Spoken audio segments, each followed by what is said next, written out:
And now, here's your host of Shaping Success, Wes Tankersley. What is up, everyone? Welcome to Shaping Success. I am your host, Wes Tankersley. Before we get started, I just wanted to make sure that we thank, do you know we have a Patreon? Our Patreon supporter, Nikki Pavlovich. This is something that we just get started. You get a shout out every single time we do that. If you want to support on Patreon, go hit the link in the bio. We've got merchandise. Make sure that you're like, share, review the show so that we can get it out there. We're growing on YouTube. We're at 1,400 subscribers now, and we want to just keep building and building. So I can't do it without your help. Today, our guest is Dennis Morolda. He is a coach and someone that, we'll have an episode coming out with Craig Daigle, and he actually introduced me to him. I'm excited to get to pick his brain about what's going on. Dennis, what's going on? What's up, Wes? Hey, it's a cool intro you have to the podcast. Yeah, I found myself listening to it like, I like this. This is a good deal. Good way to start. Well, we were talking before that you have all these people that you interact with and you kind of know here and there from different things. And my friend Jay has a podcast, but he's got that voice. That's his voice. Oh, yeah. It's just like one of those things that it's been the intro to the show for a very long time because it's just so booming. Like you can't forget that voice. Right, absolutely. And you start to really appreciate when you're listening to someone speak, you're like, wow, you would be a good podcast host, a good host. I mean, I'm like a James Earl Jones kind of voice or a Morgan Freeman. That's what I would emulate to be like. And I find myself sometimes trying to deepen my voice during an episode to sound like those guys. Exactly. Speaking of that, I should have said this before, but if my sound audio goes off a little bit, like it sounds scratchy or something, just let me know. Raise your hand. I'll pause it and we'll start again because I've had some issues with this Rodecaster that I have, but technical issues with a podcaster it seems like the name of the game, right? Absolutely. And as a fellow podcast host, I've done interviews, recorded interviews from 14 different locations, one being a closet, a small closet when I couldn't. And so I totally understand all the things that it's like Murphy's Law. Anything that can go wrong will go wrong during podcasting. So totally understand, no worries whatsoever. I appreciate it. It's funny, you said that you had done one from a closet. That is, people don't understand that. That's like a good place to do a podcast. It is. There's not a lot of echo. Yeah. I mean, I've done a couple where, dude, you'll get a kick out of this. I was doing one for my previous home. We had a sunroom, and this is right in the beginning of the Building Men podcast. It was like episode 10 or 11, and I'm recording from the sunroom, and I had headphones on, so I really didn't hear it, but there was a cricket right outside, and every 9 or 10 seconds, it would be like, and so you would hear the cricket, and I didn't hear it at first. And when I went back and listened to the audio, but I was like, God damn it, there's a cricket out there. Screw it, I'm still going to publish the episode. So I had to go back the next episode and say, hey, listen, if you're one of the 9 people at the time who are listening, I apologize for the cricket in the background. Yeah, it's an audio editing nightmare when that happens, right? Yeah, absolutely.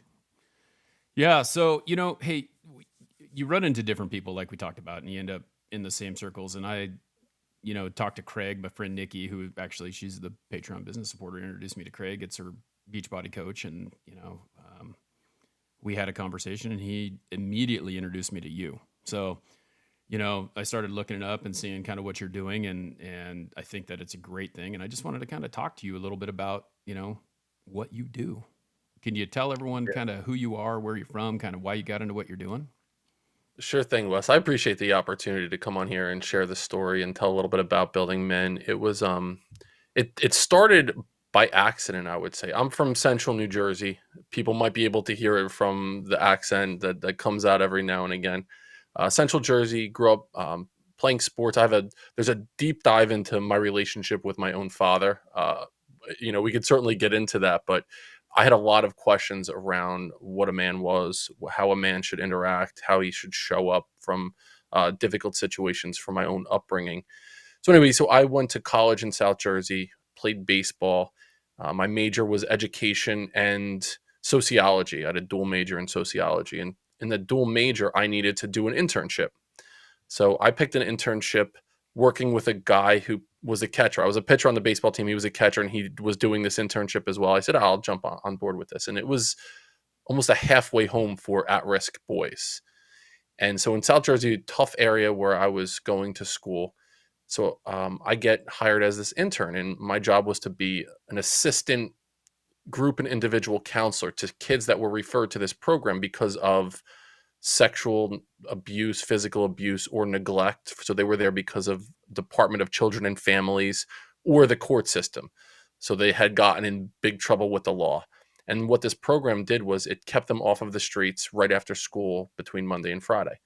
So what I did was I was going and observing how the counselors that were working with these kids to help them uncover a lot of the things from their past.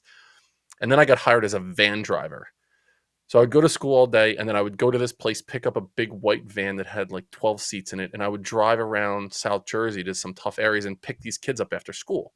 So now I have 10 or 12 kids in the back of this van. I'm 21 years old, driving them back to this place to be there every day between 3 o'clock and 10 or 11 o'clock.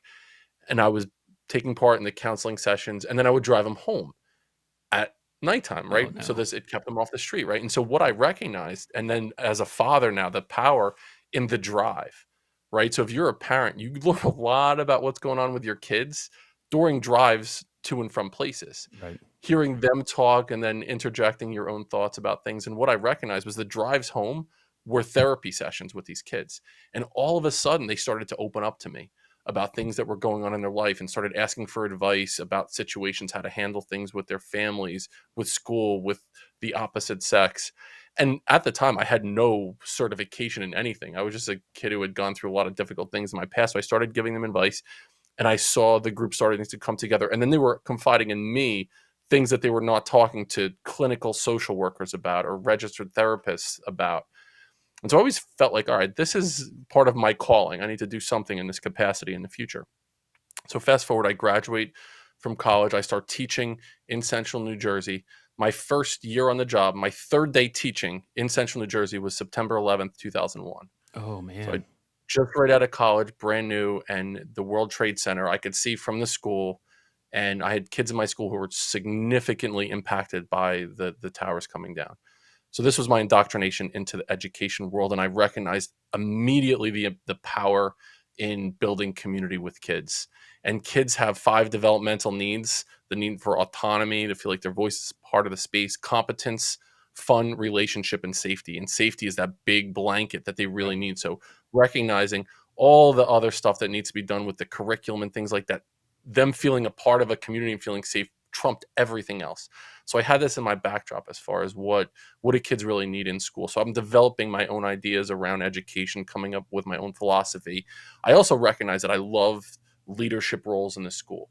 So immediately after starting teaching, I went back and got my master's in educational leadership to become a principal. Hmm. And I only taught for about 4.5 years. And then I got a job as an assistant principal in the town where I currently live in Central New Jersey. So I'm a young assistant principal. This is now 2005.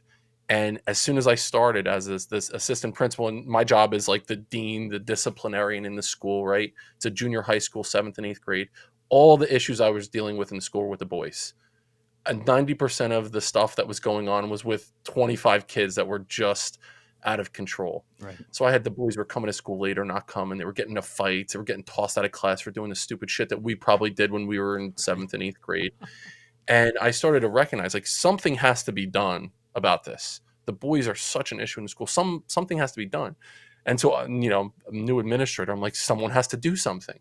And no one's doing anything. So finally, I'm like, all right, I need to do something. Why not me? Why don't I do something here? So I went up starting this boys social group, and I called it Building Men.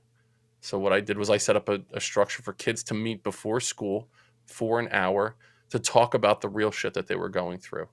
And what happened, Wes, is that every single boy in the school joined this program. So I was running 10 groups. So every morning I would get to school, an hour early, and I would have a group of 20, 25 boys. One week was 7th grade, one week was 8th grade, and several groups were meeting at one time. And we started to talk about what it meant to be a man. Like, what were their ideas about masculinity and what it meant to be a man? And at first, it was things that I thought about when I was growing up. I'm sure a lot of people listening, if you have a penis between your legs, you probably thought the same thing about being a man. And it was first the boys were telling me, now mind you, they're 14 years old. Well, you need to be bigger, faster, stronger. You have to be the best athlete. You have to have a 6-pack. You got to be able to bench 300 pounds. You got to have a beard and tattoos. Like, that was their idea. Okay. It was like Right. physical dominance. And then they're like, you got to bang the most girls. You gotta, how many girls are you having sex with, or how hot are these girls that you're having sex with? So that was the next thing that they thought. It was sexual conquest. Yeah. And the final thing was you gotta make a ton of money. You gotta have the stuff. You gotta have the car, the sneakers, the house. It was more like materialistic things. And what we started to do, Wes, was break down all these ideas about what does it really mean to be a man? Those things, if you're basing your masculinity on those things, they can all be taken away from you. So Right. let's base it on character, integrity, accountability, and more importantly, like what can you do to serve others? Like what can you do to be of service to other people? So this program was my baby, and it was the most important thing that I've done in education. And I wound up running it for many years as a middle school principal in Jersey. Since left being a principal, left education, and now I'm doing this on a full-time basis. It's amazing that, like you talked about safety being the number one thing. So I actually, before I sold window coverings, which I tell you that before the show, I was a teacher. I've had a couple different careers, and I taught for 4 years. I went back to college after working, changing tires for 11 years, and just was there and just didn't feel like I could make enough difference. I mean, I got my master's degree and my bachelor's degree, and it was just like, it's just, there's not enough there. But like knowing that kids felt that way, because I grew up in a mostly migrant Hispanic community when I was growing up, but didn't really know anything. I lived out in the country. We weren't really interacting with all those people. Right. And then I started teaching in a school where it was kind of the same thing. There was actually like I don't know if I'm sure they have these in New Jersey because I know that they do have farming there, right? But like they had like a farm camp where the Hispanic people lived. And like one of the things that they did was they took us and they showed us where these people live. So like we went and toured one of their, basically a 1-bedroom studio apartment with a shower in the corner and a kitchen. And they'd have like 4 or 5 kids living in there, or maybe 2 families and things like that. So these kids would come to school, they would get their meal, they would get someone talking and interacting with them, and they would like actually have a safe place to be. Yep. And so Christmas would roll around and you'd see them acting up because they knew that like, they're going to be at home for a week or 2 weeks by themselves without the interaction that they crave. So they don't feel safe anymore. And that is super important and powerful.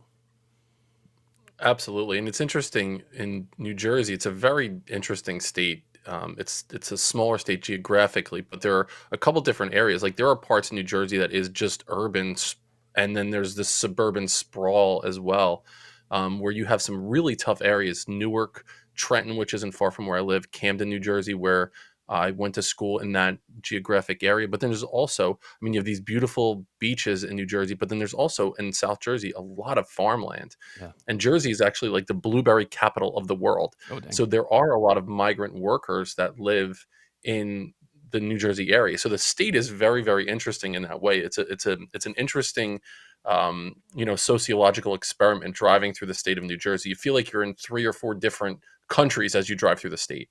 Yeah. I mean, and that's the thing. Like, I don't think that, most people just go and live their life and they don't think about all those things.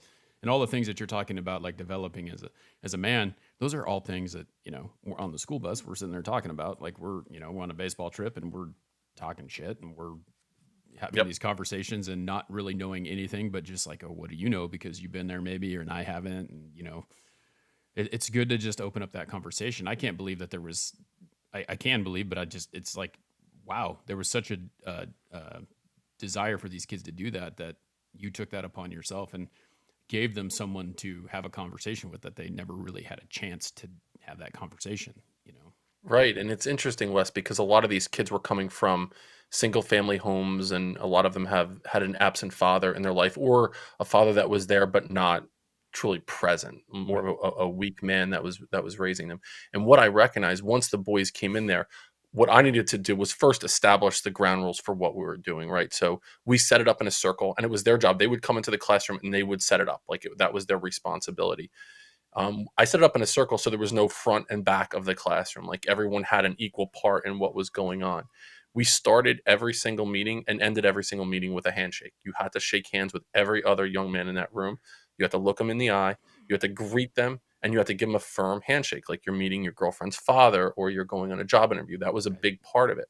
Then what was another rule was what is said here stays here, unless it's something that you are a danger to self or to others. the conversation is part of this circle, and that was gospel to them. So if something was discussed in that meeting, it was not to be discussed at the lunch table. Like, that was only for this meeting. Yeah. And then the other thing was, we're not going to use other people's names in the school. So we weren't going to talk about Becky and, Sasha. We weren't going to, because they weren't here to defend themselves. So we can talk about situations, but not about people. And then there were topics of conversation that we discussed. So the first, we would talk about responsibility. Like, what does that mean? And I was bringing in different, this was before social media, right? Right. And this is going back in the beginning of 2005.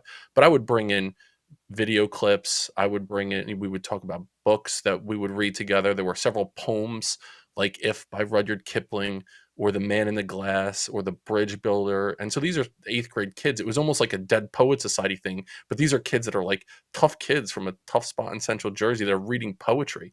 Mind blowing. That wasn't what it was about. I mean, I pulled out the Jim Valvano 1993 ESPY clip. That's just a famous clip about how you're supposed to live life. So I was bringing in different multimedia sources for them to interact with.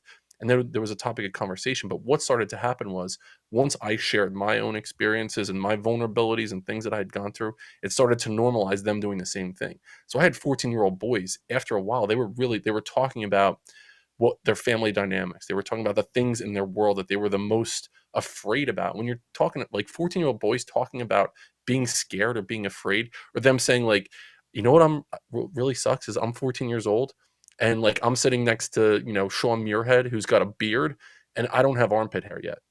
And I'm afraid to take off my shirt to go in the water by girls because they're going to see that I haven't hit puberty, and it's really embarrassing. Yeah. For 14-year-old boys to have the comfort to talk about something like that, we're all thinking that shit. Yeah. It was a really powerful thing. And what I recognized after they were able to lean into those conversations and get real and like raw and vulnerable, what happened was, the ancillary benefit was, everything in the school got better. So the kids started to show up to school. They showed up to school on time. They were going to class. They didn't want to get in trouble. Like, we had this whole code of conduct about the respect for themselves and for other people. So they weren't getting tossed out of class. They weren't getting into fights anymore because it was the boys that were fighting.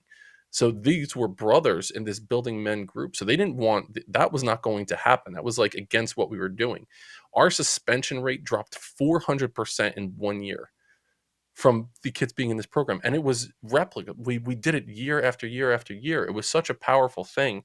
And I just saw that this needs to be done on a larger scale. What can we do to like bring this to a larger group of individuals? I don't want it to be just kids in this area in New Jersey. What can we do to get this message out there?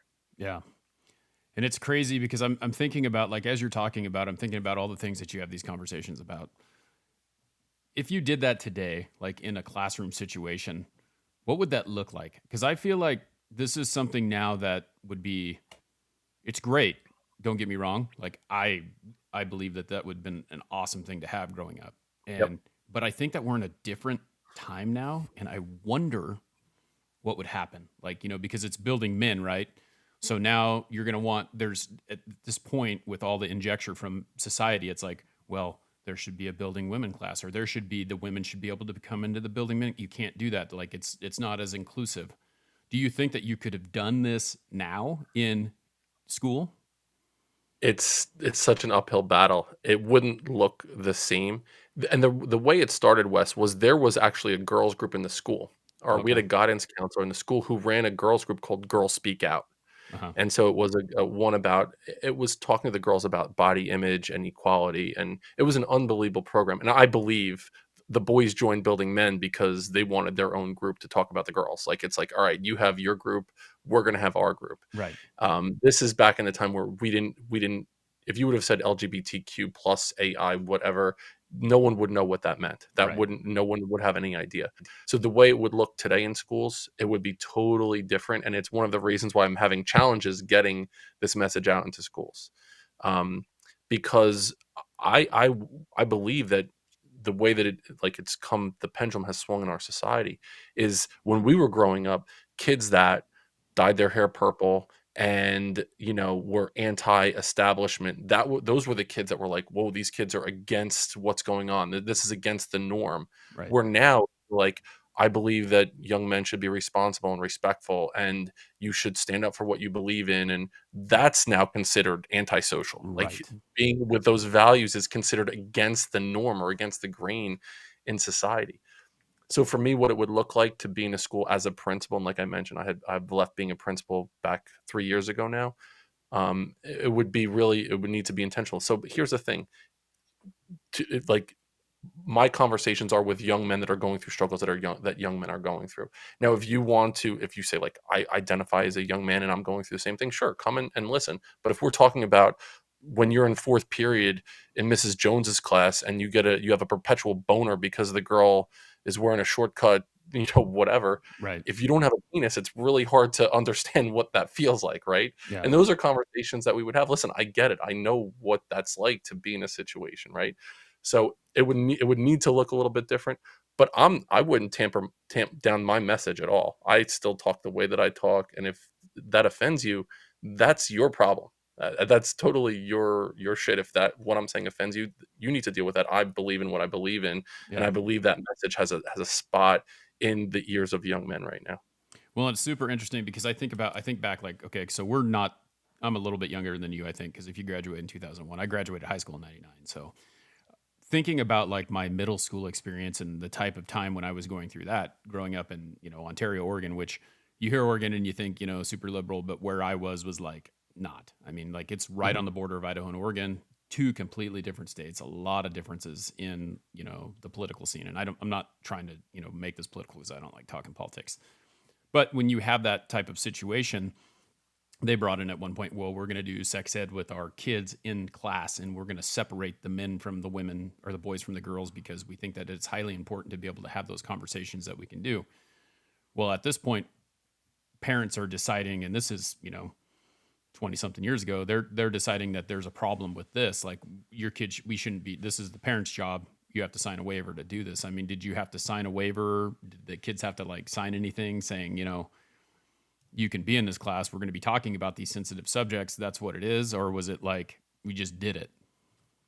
So a lot of it was ready, fire, aim with the group. I would have an idea of what the discussion was going to be about. But if it went in a direction, as long as it wasn't disparaging conversation, I would let the conversation go where it was going to go. Because Mm. typically these are things that they wanted to talk about, but didn't have the avenue or the platform to do so. Yeah. They did have to sign a permission slip to be a part of it. I didn't say we're going to talk about wieners during our Right. conversation. It wasn't, but if it got brought up, then we would talk about it. Yeah. So I just said we're going to talk about topics that are really important to the young men. These are things that we will talk about without a doubt. We'll talk about accountability. We'll talk about perseverance. We'll talk about our daily habits that will help us become the best men that we can possibly become. But topics would typically go in other directions. There were things that I did that I likely shouldn't have done as Hmm. far as with the boys, and nothing crazy, but ritualistic things. Like I would have the boys learn how to tie a tie, right? That was in seventh grade. That was just Yeah. something that we did. You need to learn how to tie a tie. My father never taught me how to tie a tie.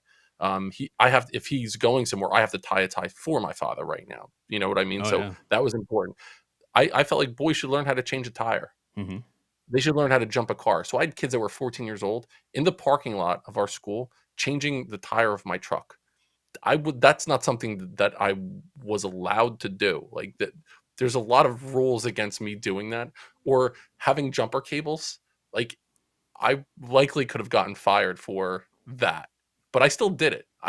Yeah. Because I felt like these are kids without dads. They're gonna need. What if they're stuck on the side of the road Yeah. somewhere, and they have to jump? I wanted them to have those experiences.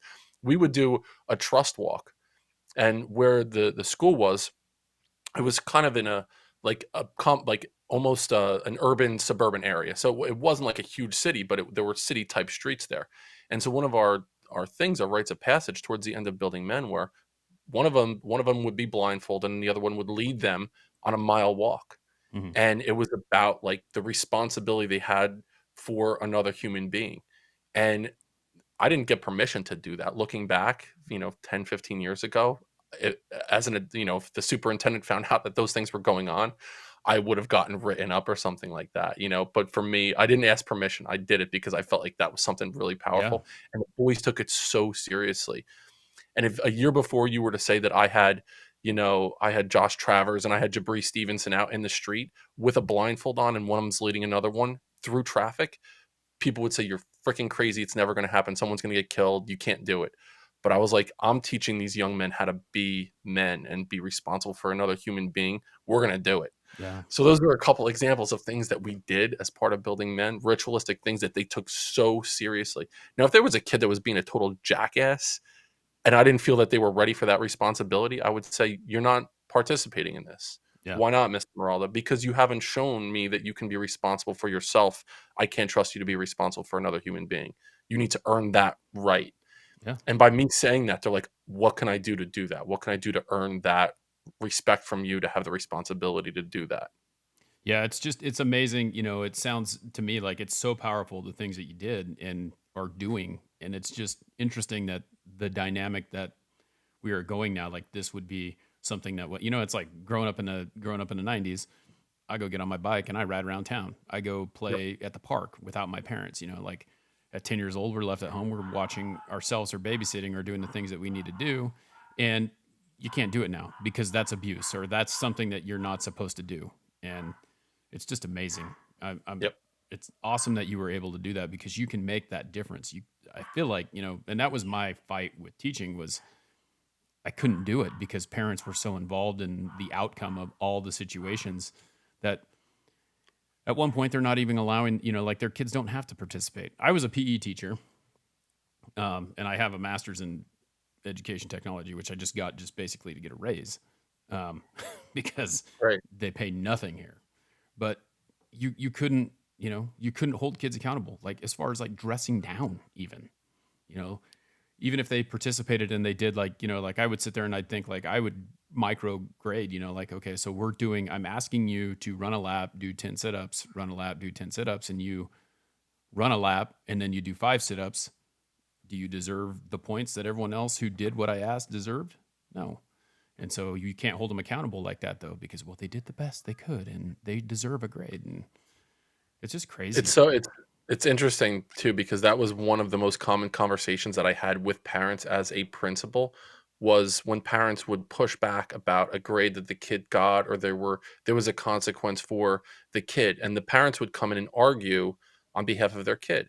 And I'm all for being an advocate for your child. Absolutely. Like you want to be an advocate, but not when it's to the detriment of them learning the life lesson from their lack of like showing up in a situation. So if your kid fails, let them fail. Yeah. Let them fall down. If your kid doesn't do the work, they get the bad grade. If your kid does something, if they're acting out in class and they get tossed and there's a consequence, let them feel the pain of the consequence. They need to learn that their actions have repercussions and that if they fail and they fall, it's their responsibility to be able to pick themselves back up again. What a great life lesson to learn when you're in middle and high Right. school because if they're not learning those lessons with the support of the adults being like, "Listen, that sucks. You failed. Well, study next time. Yeah. Don't be up till 2 in the morning watching TikTok videos. What are you going to do next time?" Let them fail. Understand what it means to be resilient and pick yourself back up again. So the first time they're experiencing it isn't when they're out of college or Right. they're on their own or God forbid they're in their early 30s. They've never had an experience in their life that's been difficult. Now what are they going to do? They don't have the reps built up to understand that they can overcome challenges in their life. Yeah, and that's exactly what it is. It's like you're sitting there. What kind of example are you setting for your kid? Your kid can't do something as simple, and I mean, I'm going back to the PE teaching, but like your kid can't do something as simple as putting on a different T-shirt and a pair of shorts. I mean, and you expect them to be able to put their clothes on and go to work, and it's like after they graduate. This is what we're Absolutely. building. It's so funny. Even my own kids, so they're involved in sports and things like that. I have a 17-year-old, a 15-year-old, and a 12-year-old. And I see parents all the time. So I take my daughter to softball practice and she forgets her cleats. "Dad, can you go home and get my cleats?" No. That was your job to remember your cleats. So you have a choice. Wear your sneakers or wear no shoes. Or figure out another way, borrow cleats from someone else. Yeah. But parents will go there, "Mom, you forgot my cleats." "Okay, Becky, I'll be right back. I'm gonna go get your cleats." You gotta be kidding me. So I think the problem with parents is when they're going through something like that, they're like, "I don't want to see my kid struggle." Yeah. But you don't want see your kid struggle. A lot of it is because you don't want to feel the pain of seeing your kid struggle, Right. right? Knowing that lesson that they're going to learn from struggling in that situation is so much more powerful than whatever the shitstorm you're going to go through by them being mad that you won't go and get their cleats from them. That's just a little example, but that's something that I see all of the time. And it's one recommendation I give to parents: let your kids struggle. Let them struggle and feel the pain of the struggle. My daughter doesn't forget her cleats anymore. She has a Yes. routine now before she leaves the house. At first, after she forgot them and she had to play in her sneakers and she was sliding all over the field, the next time I was like, okay, before we go, have a mental checklist. Do you have everything you need? Got it, got it, got it. All right, let's go. Then the next time I don't do that anymore. Now she has to go through that checklist because she doesn't want to experience the pain of not having the cleats at her next softball practice. Yeah, it's amazing. I was laughing as you were saying that because my daughter's doing karate right now and she forgot her belt one day. And, we live 10 minutes from it. And Yeah. she's like, what am I going to do? Where's my belt? And I'm like, you forgot it. Go get it. I'm not going to go get it. You go ask your teacher if you can participate because you don't have your belt and see what the repercussions are for you not having your belt. Right.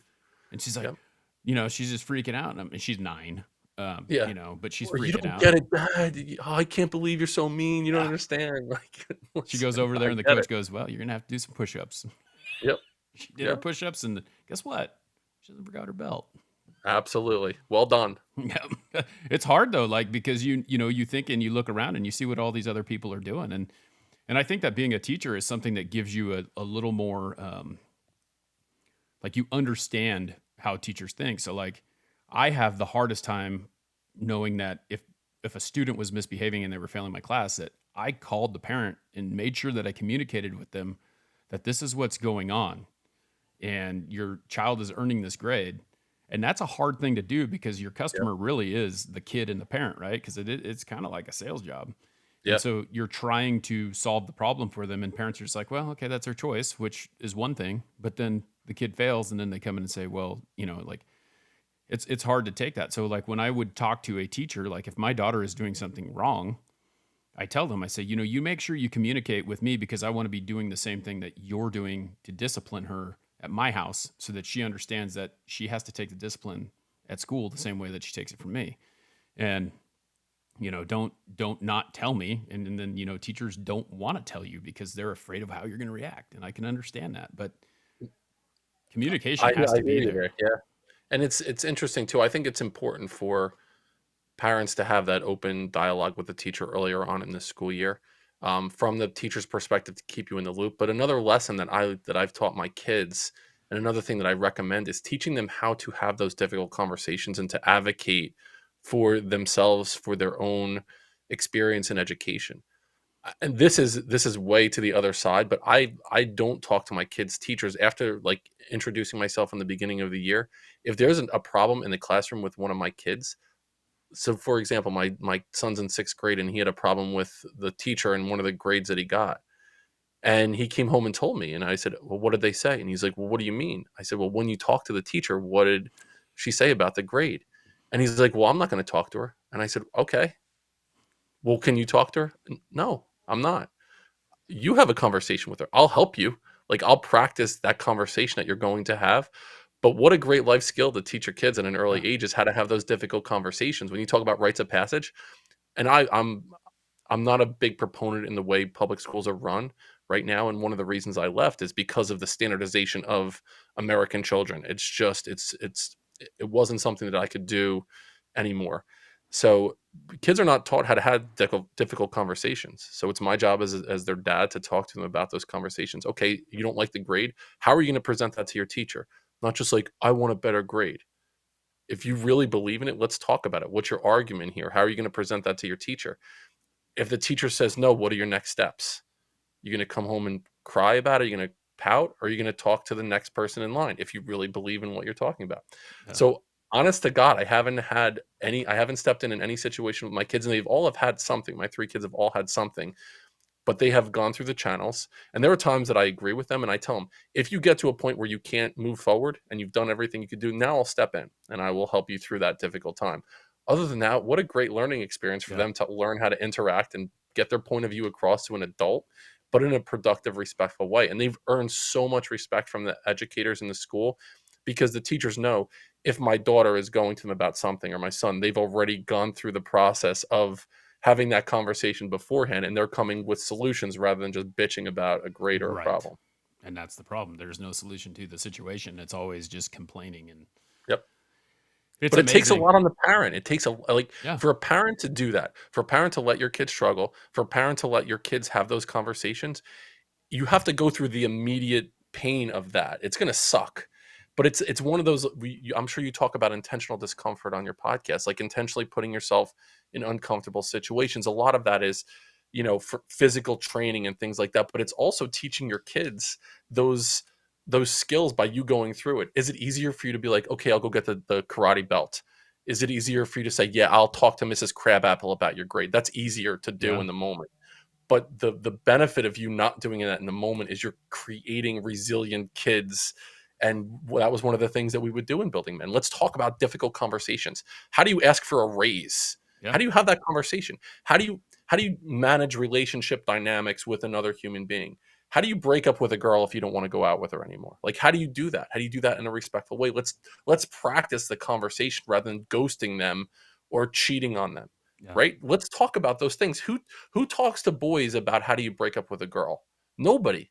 They look at TikTok and try to figure out. So let's talk about all these things. So everything that I did was thinking about what do you need to learn to be a man? Let's talk about it intentionally and practice it. So I would do this gradual release of responsibility. Let me show you a conversation. We'll have it together and then you practice doing it. So now you go through the reps of the first time that they experience having to have a conversation with their boss about their schedule. They've already gone through it Yeah. with someone that they feel safe with.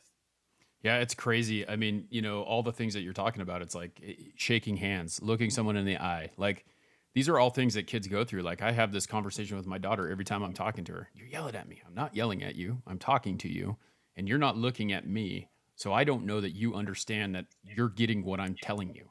You need to look me in the eye. Yep. Shaking someone's hand. Who does that anymore? I mean, obviously COVID kind of put a damper on a lot of that stuff, but like not knowing how to shake someone in his hand, look him in the eye, like have this normal thing. It's a super simple thing, but you don't do it because you've never been around it. You've never had the chance to do it, tying a It's funny. tie. I did a post recently about that, about the importance for parents of teaching your kids to stand up and shake an adult's hand when they meet them and just to normalize that. And I said, and if you're super paranoid, it's a good time to have a conversation with your kids about the importance of washing their hands and to not stick their hands in their mouth. Yep. So use that for an opportunity to have those conversations with your kids, but normalize for your kids. An adult walks in the room, show them this is how you interact with an adult. Don't sit down on your phone and be like, "Yo, what's up?" Right. Put the thing down, stand up, and shake the adult's hand. Like, let's do that right now. Let's have that conversation. Yep. So, you mentioned that you haven't taught for like 3 years. So I'm assuming that, these classes stopped when you stopped being a principal or maybe sooner than that. What did you transition into and what are you doing now? So, a couple things I'm doing right now. One with Building Men, I do the Building Men podcast. I do one episode a week for the last 2.5 years. Started July of 2020. Interviewed some really cool people from all over the world. I love having those conversations and talking to people about their stories. What I do is I still work in the educational world in some respect. What I'll do is I work with school districts and I'm teaching teachers how to teach. So I teach teachers developmentally. It's mostly middle and high school, but developmentally, what are the needs of the kids that are in your classroom? How do you build community with these kids? How do you proactively manage behaviors with kids? And then how do you talk to them? How do you go about communicating with kids in a positive, productive way that will also help them understand their potential? So I still will work with school districts in that capacity. On a more entrepreneurial side, what I'm doing is I'm coaching young men in high school and a little bit into college. So anywhere between that like 14 and 18, 19-year-old age range, I do individual coaching with kids. And then I do group coaching and it's virtual. Mhm. So I do it's called the Foundation and it's a virtual group coaching with there's a group of middle school boys and a group of high school boys and it meets twice a month and it's rolling enrollment and basically what we do is we have a topic of conversation for the month and we have a deep dive into that topic. And that's one of the meetings. And then the second meeting is I bring on a mentor, someone that I've interacted with at some point over the last 2.5 years. That's an expert in that specific area that I do a quick 15-minute interview with the boys present, and then they can do a Q&A. So it could be about physical fitness. It could be about overcoming obstacles. It could be about technology. It could be about financial literacy, things that boys need to know. And the cool thing is now, Wes, is that this virtual group, it's not just landlocked to my geography. Yeah. It's not the same as doing it in person. And eventually I will do in-person events and retreats with young men. But this gives opportunities where I could have kids from 4 different time zones all interacting with one another, creating community as well. Yeah, that's great. How do you find these people? I mean, is it just like social media? You just push it out, or is that like your biggest draw? Yeah, it's social media will be a way that I get the message out there. Most of it is from people hearing me in situations like this that will expand the audience for Building Men a little bit, doing a dive into what I'm doing, and a lot of it is word of mouth recommendations. Um, of the coaching clients that I have after the coach, like after the coaching program is over, the recommendations that I get from that, like, listen, Dennis worked with my kid for the last 6 months, and his life is totally different right now. You need to work with him. Yeah. And anytime that I coach a kid, they're also involved in the group coaching. So that's just a benefit of it. So if you hire me as a coach, I let you come into that group coaching, and just you get the benefit of not only the individual coaching, but then the group dynamic that's happening as well. Yeah. Well, it's powerful stuff, and I it's funny like listening to you talk because I think of like a lot of movies that you watch, and this is like a real life movie, right? Because you're doing something that you see on a movie. I mean, like you said, Dead Poet Society. I mean, I'm thinking of like Coach Carter's a little bit more aggressive, but like Right. it's requiring people to have some accountability for what they're doing and understand that they have choices and that there is someone out there who can help them to make the choices that they need to be in this case a part of society, a man in society, like understand how Yep. those things work out in those situations. I love that. And it's funny. I would say that and I never thought about this until right now. I'm probably a combination of a Robin Williams, Mr. Keating from Dead Poet Society. There's a little bit of that because I am pulling in a lot of the intellectual piece into it from my experience as an educator. I was an athlete. I coached baseball. I coached basketball. After graduating from college, so I am pulling in. It could be even like Coach Boone from Remember the Titans. I'm Yeah. bringing in a little bit of that into it because there is the level of accountability, of discipline, of showing up.